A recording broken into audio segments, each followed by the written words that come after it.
everyone, Livid here with another Nightmare viable build for Remnant. I wanted to revisit my Summoner build and get it adjusted for the current state of the game.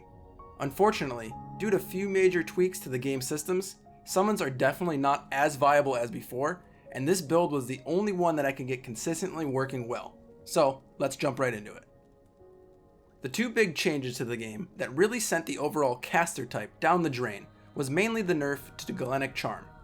It used to generate your mod power as your summons did damage to enemies, allowing you to constantly have new ones to replenish. The other big change was that summons can only have a max of 2 at a time now, instead of 4. With less bodies doing damage for you and blocking enemies, you become a much bigger target. Because of this, you have to rely much more on your positioning and accuracy, especially in Nightmare mode, to keep up your mod power generation and stay out of harm's way. This particular summoner build is going to focus more on investing in one set of summons, increasing their damage significantly, and allowing you to also heavily participate in damage at the same time rather than having numerous summons to manage. So let's get right into the gear setup.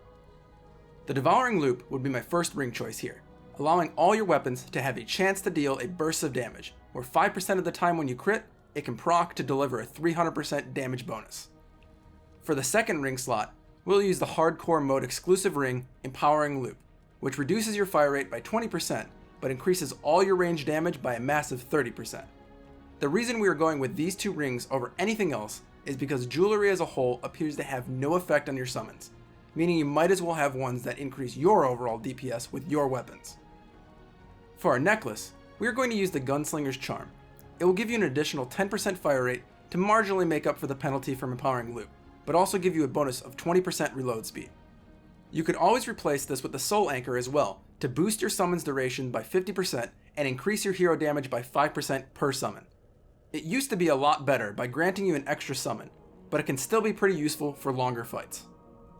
For the armor set, I actually prefer 3-piece Osseous armor. The reason for this is because out of all the other armor sets in the game, the Osseous set is the only one that directly benefits the damage of your summons.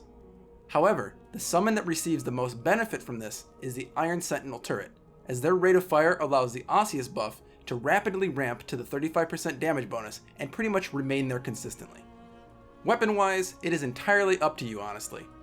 I will still give you my preferred weapons, but this part really is based on your playstyle. Just make sure you can charge your mods effectively. The Hunting Pistol is my go-to here to capitalize off the damage and crit buffs from our rings. Also, 2 shots typically charges the mod slot here. The mod we are going to slot into this is Song of Swords.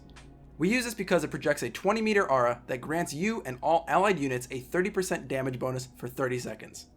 This one is one of few mods that your summons can take advantage of, and when the turrets get their damage ramped up, coupled with this mod, they begin absolutely tearing through enemies. The other weapon we are going to go with for the long gun slot is the Hunting Rifle. I prefer this weapon simply because it takes advantage of your jewelry pieces, charges the mod slotted in it quickly, and allows you to keep your distance from enemies, allowing your turrets to do more work. The alternate weapon for this slot could be the Chicago Typewriter if you are entering an area that you really have too many adds to deal with.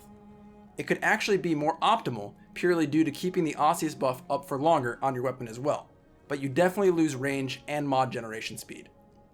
The key mod in the long gun slot is the one all of these pieces in this build center around, the Iron Sentinel mod.